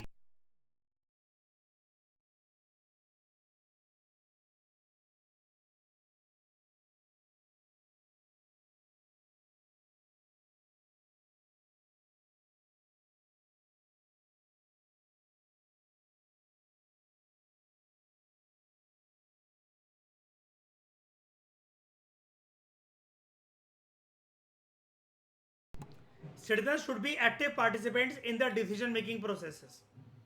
और इसके अंदर फिर बात होती है how power and authority can be exercise, the process whereby elements in society, the process whereby elements in society build power and authority and the influence and enact policies and decisions concerning public life, economic and social development. यहाँ पर basically क्या होता है, ये देखो, the process whereby elements in society they build power and authority, ये कौन है? जनता है, and they influence and enact policies and decisions concerning public life, economic and social development. Pressure groups की, ये government policies and interventions for development in various sectors and issues arising out of design and implementation. तो इसके ऊपर फिर pressure कौन डालेगा? सरकार के ऊपर। Development process and development industry, NGOs का, सेल्फ हेल्प ग्रुप्स का और दूसरे ग्रुप्स का, एसोसिएशंस, डोनर्स, चैरिटीज, इंस्टीट्यूशन और दूसरे स्टेक होल्डर्स का रोल काफी इंपॉर्टेंट हो जाता है। और ये सारे के सारे लोग क्या कौन होते हैं? Pressure groups. सिलेबस के हर एक पॉइंट को कनेक्ट कर पा रहे हो धीरे धीरे करके? श्रेया, समझ में आ रहा है मैं किसको बोलता था? Food web. डोंट वरी, ये अभी जो खिचड़ी पक रही है आराम से सेटल हो जाएगी, कोई बात नहीं। याद करो, आप लोगों ने मेरे साथ लक्ष्मीकांत, पूनम दुला दैया तब भी ऐसे ही परेशान हुए थे, धीरे धीरे करके हमने स्टेप्स बनाए थे। अभी ये सब चीज़ें ऐसा नहीं कि आपको लिखना है एकदम से, आप मैं एक एक वर्ड के ऊपर एक एक घंटा लगा रहा हूँ तो आप ये सोचो अब यार ये तो एक नई एक झंझट है, मीन्स ऐसा कुछ भी नहीं है। इनिशियल एस्पेक्ट है, मैं इसलिए आपको सब चीज़ें समझा रहा हूँ। आगे चलकर एक एक चैप्टर है इनके ऊपर, क्यों चिंता कर रहे हो? और यूपीएससी ऐसा नहीं पूछता जैसा कि मैंने अभी ये जो इतना पूरा ये पढ़ा है ना ऐसे करके सब मिक्स करके, वो तो मैं आपकी हाई एनालिटिकल थिंकिंग शुरू से रेडी करना चाह रहा हूँ, वरना मैं तो अच्छे बच्चों की तरह आपको ये पढ़ाने लग जाता कि चलो पहले हम दो ये ना सबसे पहले सबसे प्यारा टॉपिक खत्म कर लेते हैं, salient features of RP Act 1950 1951, उसके पॉइंट्स पढ़वा देता, फिर कहता कि चलो आज हम स्टैट्यूटरी बॉडी के बारे में बात करते हैं। मैंने सबसे पहले यही टफ टॉपिक है जिसमें आपकी एनालिसिस पावर डेवलप हो जाए, मेन सही एनालिसिस के बारे में। रट्टे वाली चीज़ें तो ऑलरेडी बुक्स में हमारे गिवन है, उसको पढ़ के अभी क्या करोगे? हमें तो दिमाग खोलना है ना, एनालिटिकल थिंकिंग बनानी है अपनी, और वो मैं चाहता हूँ कि आप ही बनाओ बहुत अच्छे से। दूसरी चीज़, टॉपिक से भटकना मत। यहां पर देखो हम क्या पढ़ रहे थे, there are two broad elements that forms a definition of the term governance. एक है एक्सरसाइज और पावर एंड अथॉरिटी, दूसरा गवर्नमेंट की ability and capacity to effectively fulfil its mandate. सरकार ने जो भी बातें करे थे, जो भी बातें करी थी, जो भी वादे करे थे, उनको वो फुलफिल कर सके। और सरकार का मैंडेट कहां देखने को मिलता है? सरकार का मैंडेट देखने को मिलता है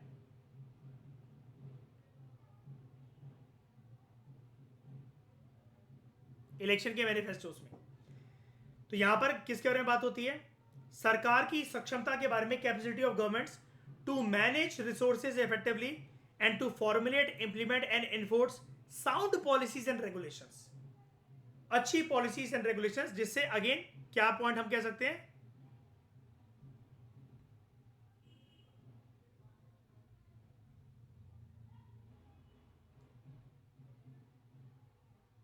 और स्पेशली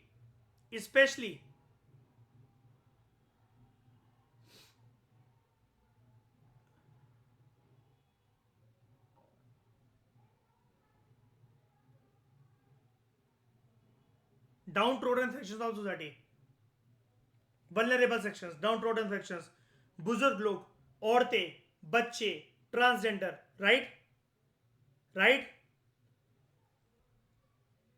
उसके बाद गवर्नमेंट की ability to serve the citizen by providing speedy justice, education, health care and sanitation, social and physical infrastructure, law and order and so on. ताकि किसका निर्माण करा जा सके? ये सारी बातें किसके अंदर लिखी होती है श्रेया, शाइनी? और डीपीएसपी का पर्पस क्या होता है? भारत को एक कैसा स्टेट बनाना। शाबाश।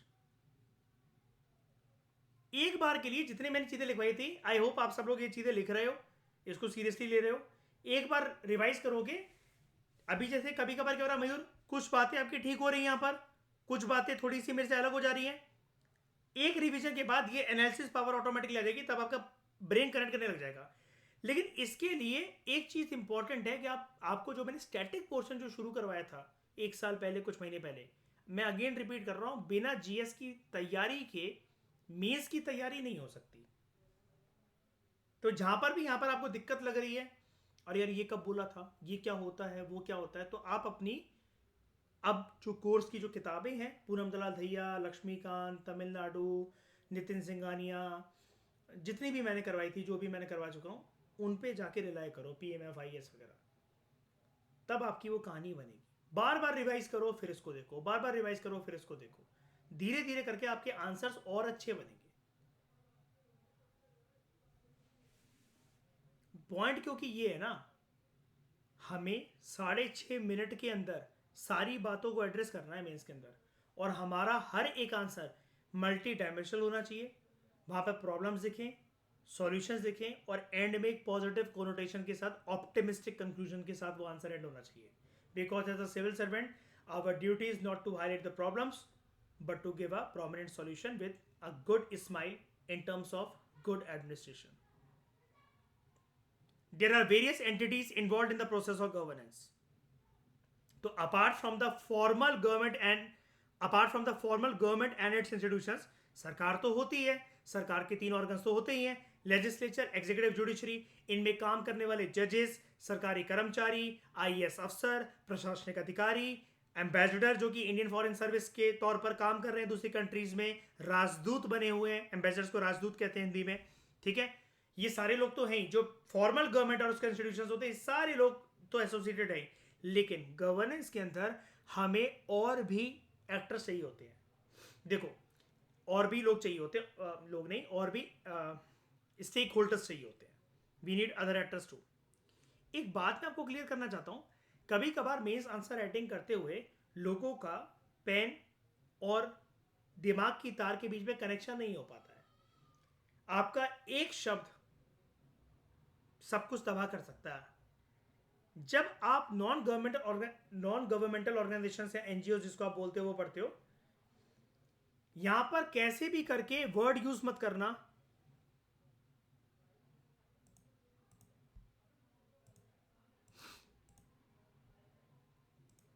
Late me see, I think वो जीएस पेपर सिलेबस में मेंशन है। यहां पर कैसे भी करके वर्ड यूज मत करना non state actors.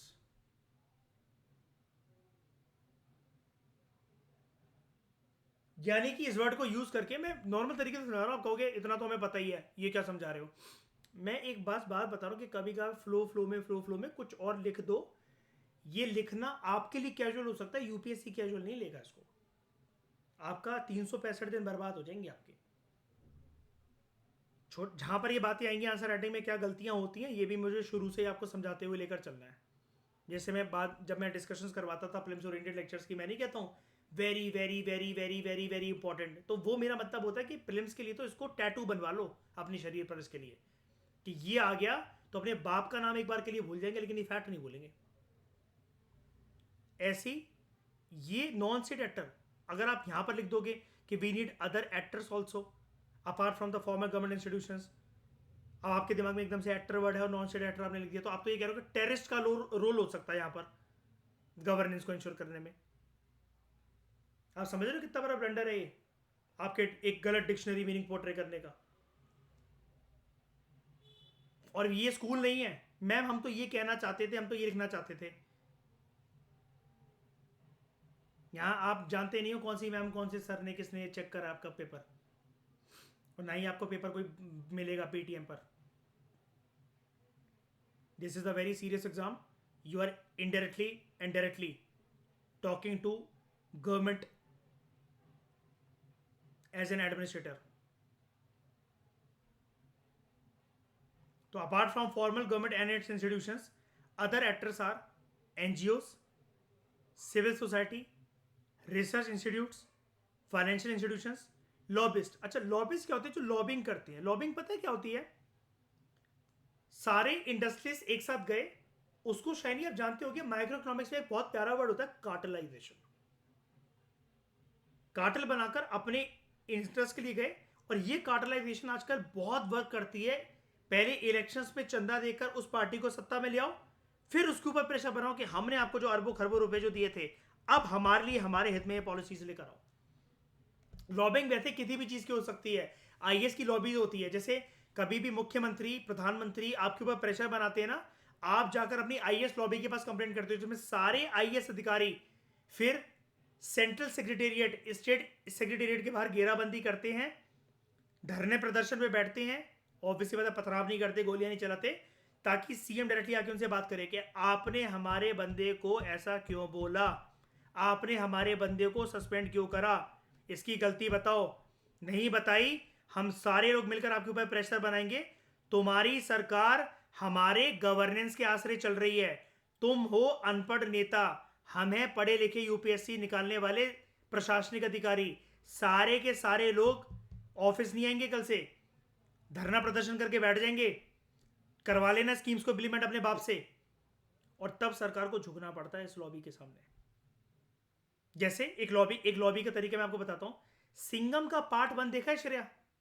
Finger crossed. सारे पुलिस वाले वो अजय देवगन के साथ मिलकर जब वो फिर कमिश्नर को भी वो देता है, तो उस नेता के खिलाफ हो जाते हैं कि नहीं हो जाते, जो अगले दिन सीएम का चुनाव लड़ने वाला है, ये जो वांटेड में विलन बनता है, ये क्या नाम है इसका, प्रकाश जो भी है, प्रकाश राज। ये क्या होता है? ये लॉबिंग ही तो एक तरीके की प्रेशर बनाना, कि लोग पूरे राज्य के सारे पुलिस वाले हैं, अब वो ड्यूटी पर नहीं आ रहे, कर लो जो करना है। हाँ, यही है, यूनियन है एक तरीके से ये। उसके बाद मल्टीनेशनल कॉरपोरेशंस, इंटरनेशनल इंस्टीट्यूशंस। और ये जो मल्टीनेशनल कॉरपोरेशंस है ना, आप कहोगे ये क्या गवर्नेंस इंश्योर कर सकता है? यहां पर देखो, तो देखो गवर्नेंस वैसे 3 को हटाओ, गवर्नेंस वैसे पेपर 2 का पार्ट है, इंपॉर्टेंट एस्पेक्ट्स ऑफ गवर्नेंस, लेकिन देखो यहां दे रखा है ये टर्म जीएस पेपर 4 के सिलेबस में, एथिक्स वाले पेपर में दे रखा है कॉर्पोरेट गवर्नेंस। कॉर्पोरेट गवर्नेंस, यहां पे कॉर्पोरेट गवर्नेंस के कंटेक्स्ट में बात होती है इसकी, कहां गई, मल्टीनेशनल कॉर्पोरेशंस की, और लॉबिंग ग्रुप यहां पर भी होते हैं। एमएनसीज में काम करने वाले जो अधिकारी होते हैं ना, ये प्राइवेट नौकरी के अंदर क्या होता है, ये कॉल सेंटर के अंदर काम करने वाले या किसी चाय की टपरी पे काम करने वाले लोग नहीं होते हैं कि आप उनको बोलते कल से मत आना। आजकल एमएनसी कल्चर इस प्रकार का हो गया है कि वहां पर तो आपके इंश्योरेंस की और कभी कभार पेंशन की भी बातें चलने लगी हैं बहुत सारी कंट्रीज में। इंश्योरेंस तो चलो अब इंडिया में भी हो जाता है, श्रेय होता है ना, मतलब ये शुरू हो गया, मैंने कहीं पढ़ा था इसको। अच्छी एमएनसीज मतलब वगैरह के अंदर हेल्थ मतलब लाइफ इंश्योरेंस ये सब कवर करा जाता है, और वो मैंडेटरी भी कर दिया जाता है अपने एम्प्लॉइज वगैरह के लिए, है ना। और कई जगह पर ना पेंशन की भी बात चलती है, क्योंकि एक पता है, एक कॉर्पोरेट में काम कर रहे हुए बंदे का क्या होता है, जीवन भर तब तक सांसें चल रही है ना, उसको ऑफिस जाना पड़ेगा, कंप्यूटर की स्क्रीन के सामने गुलाम बनना पड़ेगा, सैलरी बहुत अच्छी होगी, लेकिन तुम्हारी सैलरी कितनी भी अच्छी हो, तुम उसको जोड़ना जानते हो तो तुम बुढ़ापे के अंदर सर्वाइव कर सकोगे। और सरकारी आदमी पूरे उड़ा दो पैसे, 1 तारीख को दोबारा रिचार्ज हो जाते हैं। मयूर के बहुत अच्छे मित्र हैं ऐसे 80,000 रुपये रिचार्ज हो जाते हैं उनके, और जैसी सैलरी आती है 80,000 रुपये फुर करके उड़ जाते हैं उनके। Media etc. All these institutions play a vital role in decision making, and it also influence the process of decision making. इन लोगों का प्रेशर, और इन लोगों को क्या कहा जाता है,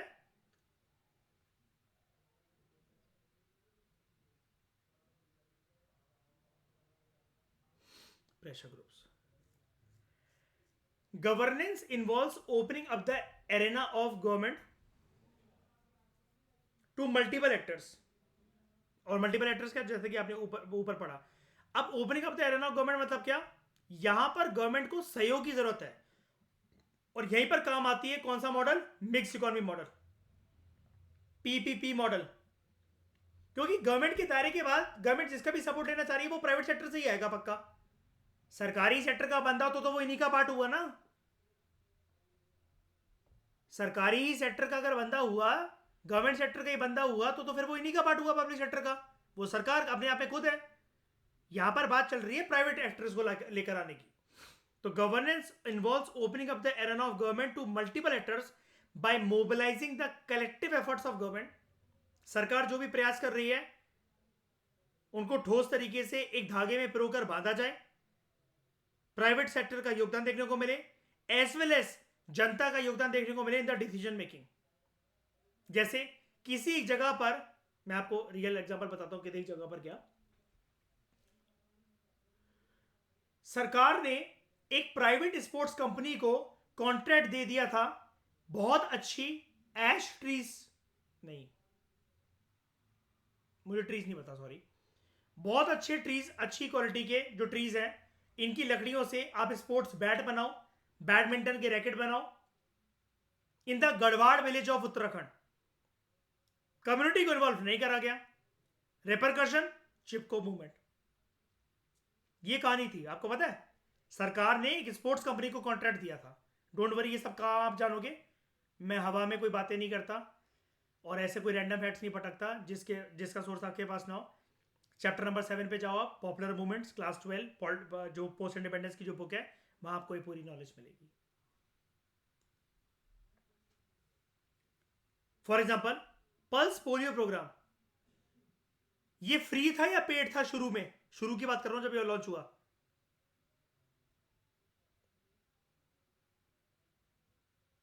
शुरुआती दिनों में सरकार ने बाद में फेरबदल करी थी,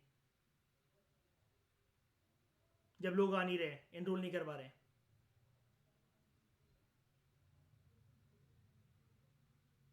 पैसों का करा गया पहले प्रोग्राम, उसके बाद जाकर फ्री बनाया गया। पता है ये वाली बात?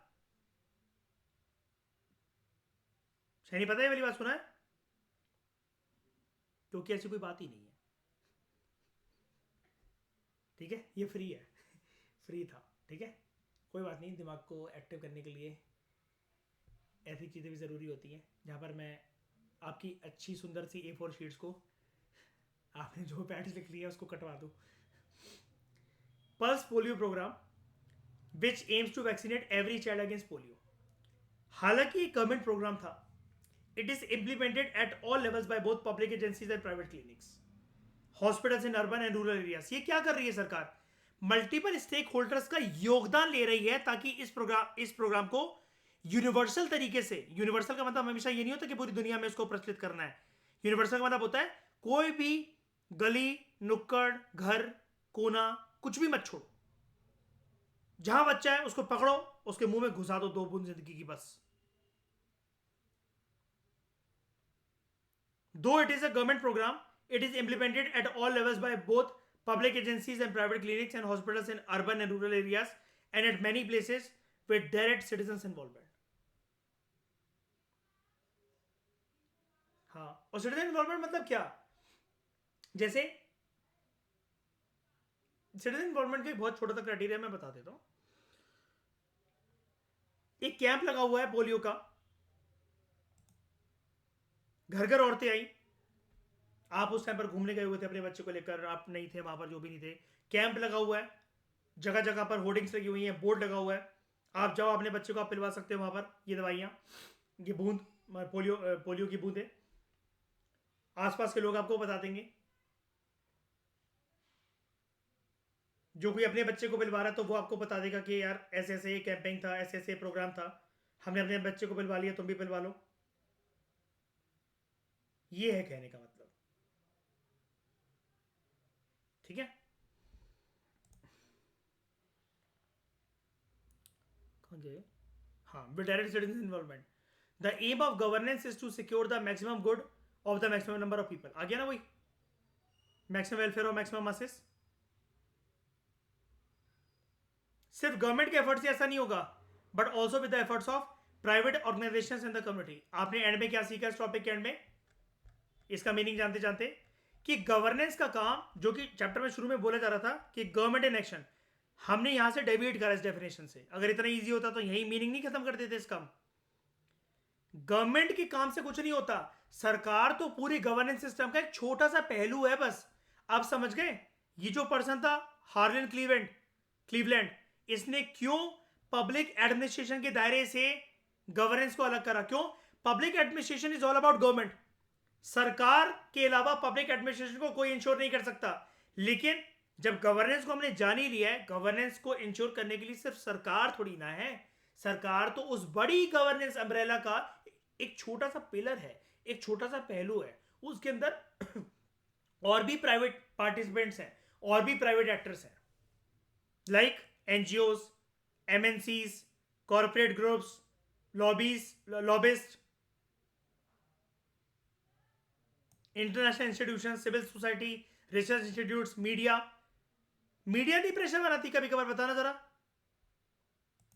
जैसे मैं एक बात बताता हूं, ये ऐसी चीज लिखने वाली नहीं है, लेकिन फिर भी मैं आपको एक बात बताता हूं।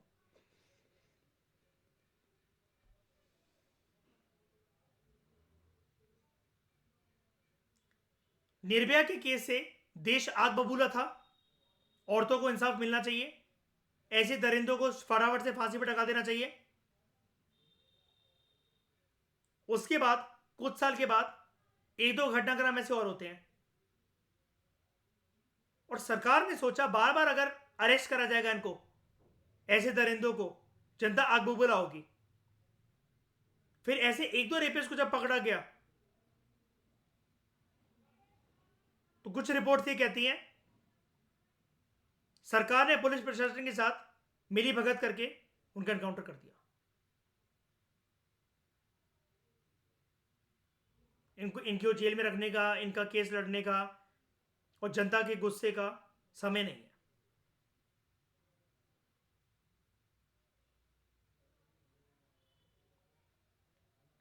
और ये कैसे पता लगा जनता को? मीडिया। महिला सशक्तिकरण, महिला सशक्तिकरण, महिला सशक्तिकरण, विमेन एम्पावरमेंट का नारा कितने सालों से चल रहा है? फाइनली 106 अमेंडमेंट बिल आए, 106 अमेंडमेंट एक्ट आई क्या? चले यही है ना वो विमेन रिजर्वेशन से एसोसिएटेड 106 थे, क्या है, क्या पढ़ा था हमने? 106। ये सब जागरूकता किसने किसने पैदा करी? मीडिया।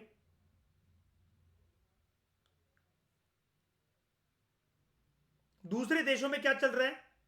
उनकी सरकारें लोगों को क्या सहूलियत प्रदान कर रही हैं? कैसे लोगों को पता लगता है? मीडिया, रिसर्च इंस्टीट्यूट्स, ग्लोबलाइजेशन का सबसे बड़ा टूल है मीडिया। पीरियड्स लीव की आप बात कर लो, मेंस्ट्रुअल लीव की बात कर लो, यूरोपियन कंसेप्ट है ये। यूरोपियन कंट्रीज में अभी बर्थ लिया था लॉकडाउन के टाइम पर ये, इस कंसेप्ट ने। उससे थोड़ा सा पहले मान लो 2018 के एंड या 19 की स्टार्टिंग मान लो। आज इसकी बात इंडिया में हो रही है।